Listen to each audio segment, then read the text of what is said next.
Good morning. The top priority of experts in the Department of Public Health and the priority of those working at our nationally recognized health centers is to make the vaccine as accessible as possible. And the vaccine rollout in St. Louis County has been strong, and I'm proud of the work of our employees in the Department of Public Health. And most of us support their work, recognize their expertise, and listen to their advice on keeping us safe. But not everyone does. And as this pandemic continues affecting our loved ones, including our children and teens, and disrupting our lives and our businesses, sometimes emotions run high. And I recognize the fear and the anxiety and the anger that this pandemic has brought. It's taken lives and livelihoods. And we don't know how many variants of the virus there will be, or how dangerous or widespreading they will become. But we do know that vaccines work. And we know that we need to get more people vaccinated so our children who are unvaccinated can get back in the classroom and they can return there safely, so workers can do their jobs safely and our economy can stay open. Until more people are vaccinated, we need everyone wearing a mask. They protect the children who are too young to get vaccinated, and they protect the unvaccinated. Unfortunately, some of those who are against vaccines are spreading all kinds of dangerous misinformation. At council meetings, speakers say COVID-19 does not exist and that masks and vaccines do not work. And in the pushback against science and public health experts, some people are comparing saving lives during the pandemic to Nazi Germany. And I've had members of our Jewish community contact me hurt and bewildered by the behavior that's been allowed to proceed at recent council meetings. And they've asked me for a chance to say something this morning. But before I do, I also have something to say. This morning I sent a letter to the chairwoman of the county council asking her to use her gavel to call reprehensible behavior out of order. And I'm confident she will. Wearing a mask or getting a vaccine to limit the spread of this virus is no way comparable to being asked to wear a yellow star. And invoking the experience of the Holocaust is wrong-headed. So today I'm joined by leaders who have shared their concerns about this type of language creeping into the public health discussions. So I'd like to turn it over to our guests. Today we have here, beginning with Rabbi Susan Talby with the Central Reform Congregation.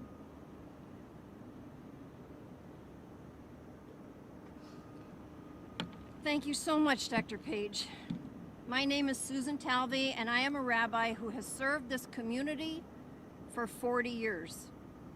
Together with my community, I've stood on the front line when hate sowed division and threatened the health and well-being of any group that is being used for self-interest, the selfish interests of some, without regard to their impact on others. And today, I'm afraid for my Jewish family. The overt anti-Semitism displayed at our most recent county council meeting makes me afraid for my congregation and the Jewish community in our region and across our state. By daring to dismiss the horrors of the Holocaust, by comparing the loss of freedom of over 11 million who were slaughtered, gassed, and burnt, including 1.5 million children, comparing that to a mask mandate is not only disrespectful, but it's dangerous. Throughout our story as a people, we have always championed public health systems, recognizing that no amount of privilege can protect people from the effects of pollution or pandemics. Knowing what it meant to be blamed for plagues, we worked to understand the scientific causes of illness. We understood the importance of addressing social, economic, and racial disparities that affect mortality rates and health outcomes. And we knew that education was among the strongest indicators of health and life expectancy. So we valued, invested in, and sacrificed for learning above all else. Many years ago, and some of you will remember this, many years ago I stood in this very place with Buzz Westfall of blessed memory and others as the KKK was about to march in downtown Clayton. I told the story of how when the ancient Hebrews left slavery, the Bible tells how we knew that the wilderness could be a very dangerous place. And so we put our strong ones on the front line and the sick and the elderly and the children in the back to be protected. Amalek, the tribe that only thought of themselves. Amalek, the tribe that thought freedom meant that they could do or say anything regardless of how it affected others. Amalek, the people who became the symbol in the Bible of quintessential evil, attacked from behind, and the most vulnerable suffered. The kind of anti-Semitism, the anti-AAIP, the anti-Muslim and anti-science and racist speech that we have seen right here is Amalek again. And I said it then, and I'll say it again today. Please, I know that there are people out there who are afraid. We can do this together. We can do this with compassion and kindness and understanding. Please, let there be no room for Amalek in our hearts, in our homes, our council meetings. Let there be no room for Amalek here in St. Louis or in Missouri. Thank you.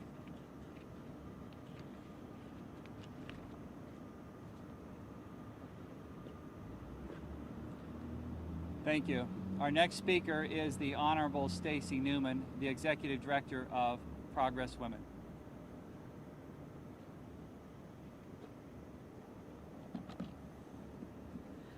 Good morning. I am Stacey Newman, Executive Director of Progress Women, a statewide social justice organization that's focused on justice and equality.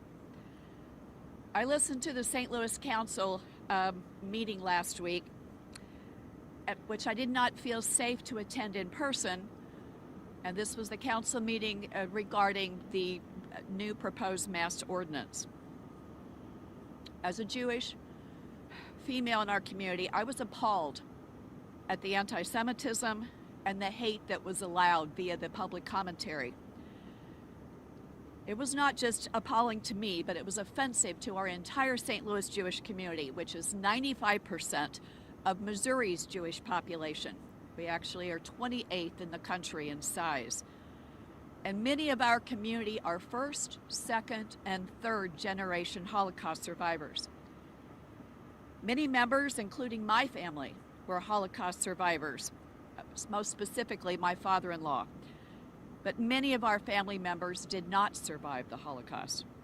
In fact, our daughter is named after our great-grandmother, the matriarch of our family, who lost the majority of her siblings and their family, who were murdered, who were gassed in Nazi Germany. My husband has kept up our legacy by being a frequent speaker at the St. Louis Holocaust Museum, telling our story and trying to educate. As a legislator for 9 years in the state capitol, I faced anti-Semitism. I stood up against it, I tried to teach about it, and I stopped it whenever it was brought up in policy debate. Let me be clear, as our speakers are telling you, there is nothing comparable to the horrors of the Holocaust.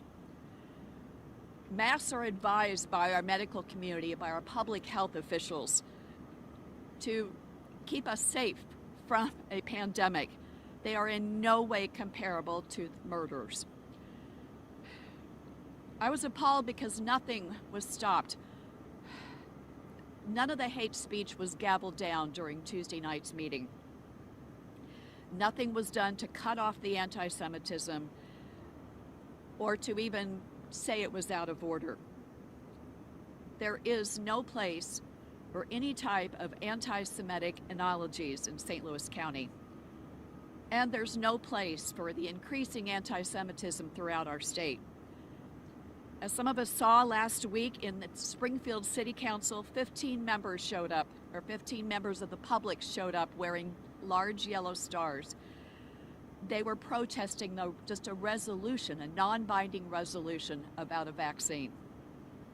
My own former colleague, Senator Mike Moon, actually posted something on social media also comparing the vaccine to wearing a yellow patch.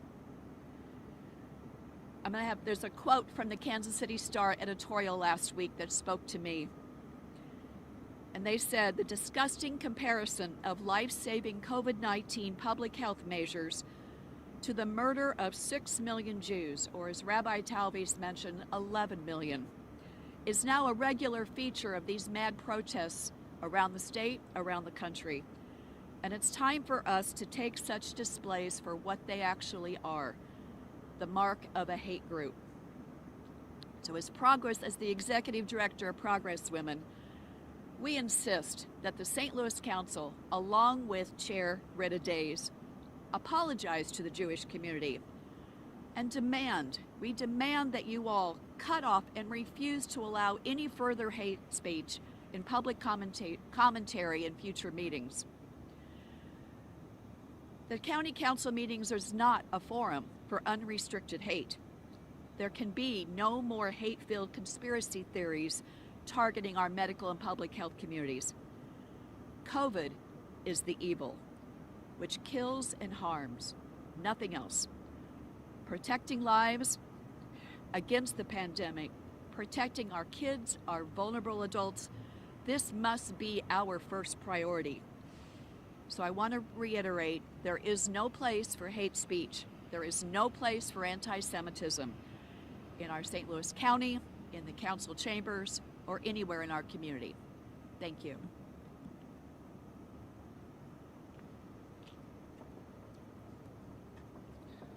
Thank you.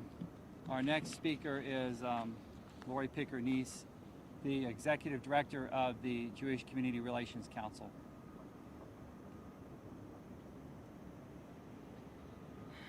Good morning. Thank you, Dr. Page, for your words and for allowing us the opportunity to speak here this morning. My name is Rory Pickerness. I'm the Executive Director of the Jewish Community Relations Council here in St. Louis. What I hope you hear in all of the messages that we're sharing this morning is the simple fact that we are a community of people, of individuals. We have stories, we have experiences, we have family members that we have loved and lost. We have painful memories of oppression, of genocide, of destruction.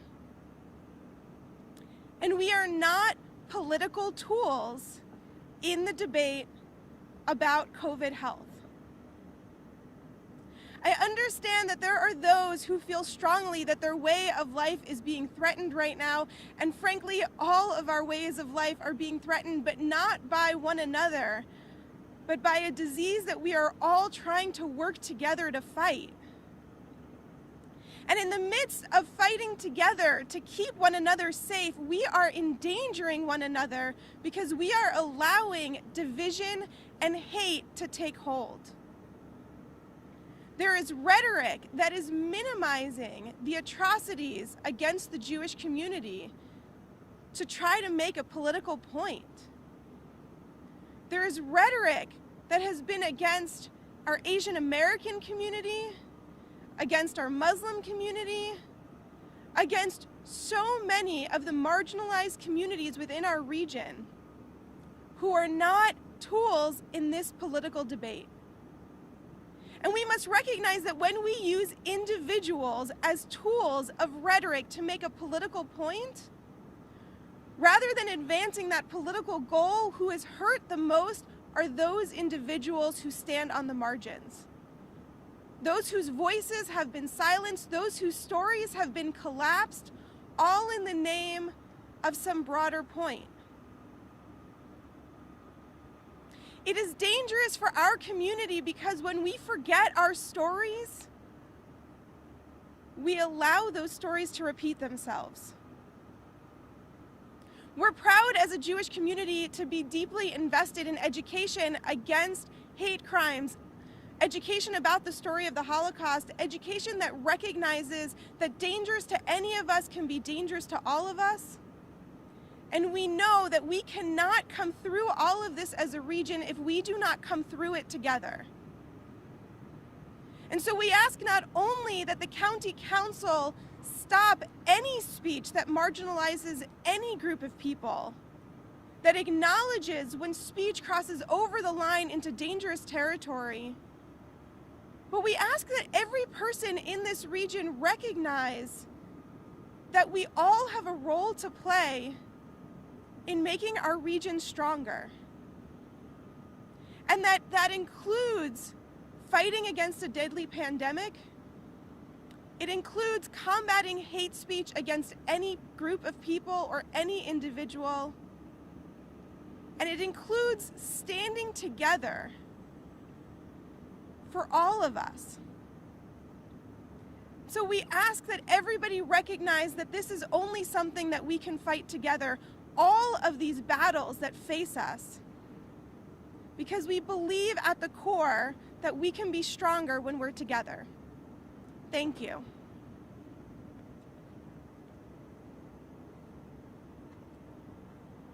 Thank you. And our final speaker here today is James Croft, Senior Leader with the Ethical Society.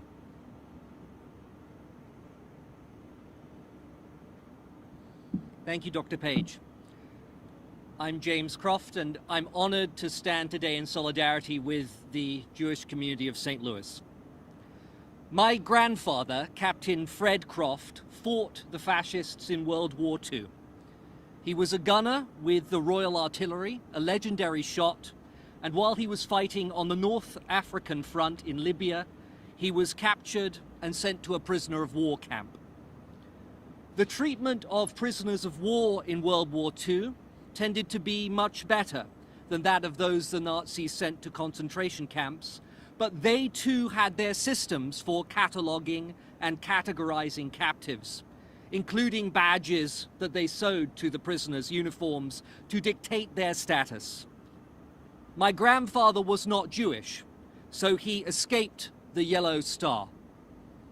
He was not gay like me, so he escaped the pink triangle too, the symbol the Nazis used to denote people like me. But he was a repeated escapee. He was not content to sit out the war in a prisoner of war camp, so he tried repeatedly to escape. And for his efforts, he was identified with a red circle on his prison garb, a symbol which meant shoot on sight. If he tried to escape again, they weren't to bother trying to recapture him. My grandfather could just be shot. I tell this story because when I saw anti-vaccine protesters in Springfield City Council last week turn up wearing yellow stars pinned to their clothing, and members of our community here in St. Louis making references to the Holocaust in our council meetings, I thought of my grandfather and everything he sacrificed to fight the regime which used that symbol. Let me be clear. These symbols mean something. They're part of our history and our present. There are people still alive today who were forced to wear that yellow badge in concentration camps. Those badges were used to denigrate and demean people, to strip them of their individuality and reduce them to just numbered members of a type marked for slaughter. This one is a political prisoner. This one is a homosexual. This one is a Jew. They're symbols of dehumanization, reminders of some of the worst parts of human history, and they are not to be used in a game of political dress-up. You may passionately believe that the government should not promote the vaccine or require people to wear masks, but you should not use these symbols or references to the Holocaust in general to make your point. To do so defames the memory of those, like my grandfather and like so many US service people who fought against fascism. To do so completely undermines any political point you are trying to make, and to do so brings disgrace upon you. So to those making these wild comparisons between the encouragement to wear a mask or to take a vaccine and the horrors of the Holocaust, shame on you. You should be ashamed of yourselves. As for the vaccine itself, I know many of you are skeptical. My friends and colleagues will tell you that I am a very skeptical person. Rabbi Talby and Rory Pickerness will definitely tell you I like to ask critical questions. I like to see the evidence. In that way, although I come from another country, I am a Missourian. I want you to show me. So I understand the desire some of you have to see the evidence that the vaccine works and is safe before getting it yourself. I understand skepticism. And I understand too that there's a lot of confusing, conflicting information out there. I know it can be difficult to know who are the experts, what to believe, who to trust. So I, like most Missourians, use my common sense. I listen to the advice of doctors with expertise in infectious disease. And the truth is that the results on wearing masks, social distancing, and frequent hand washing are in. We asked, show me, and the studies and the research have shown us that these measures help stop the spread of COVID-19. Results of the vaccine are also in. All of the COVID-19 vaccines reduce your chance of contracting COVID-19. In addition, if you are vaccinated and do catch COVID, even the severe Delta strain, you are significantly less likely to have severe illness. I want you and your family to be safe. I've lost family members and members of my congregation to the virus, and I don't wish that on anyone. I also want this all to be over. I hate wearing a mask. I hate not being able to go to the movies. I hate not seeing my friends. The Ethical Society has been closed for 17 months now, and I'm anxious for our community to get back together. So I understand your impatience. But I also understand that the quickest and safest way to get life back to normal is to get the vaccine and, for the time being, wear a mask. So I ask all of you to do your part. Wear a mask, use social distancing, wash your hands, and please get vaccinated.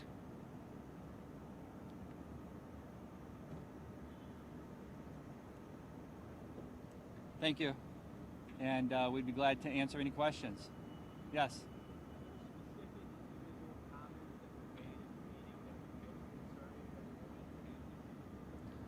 You know, I'll let someone else answer that question. I certainly heard things that were disturbing to me, but I let them put that in context. Specific example?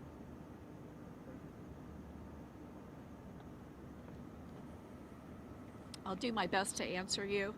I did not write down names of those testifying who mentioned Nazis, but it happened at least 3 times. And as someone who is used to hearing that word or any reference to the Holocaust in any type of policy debate, I was extremely offended. But yes, the Holocaust, the Nazi Germany, was mentioned several times by public commentary. I was watching virtually or listening virtually, so I'm not sure if anyone in the audience was wearing any yellow stars, but we do know from Monday night in Springfield, 15 members showed up wearing those.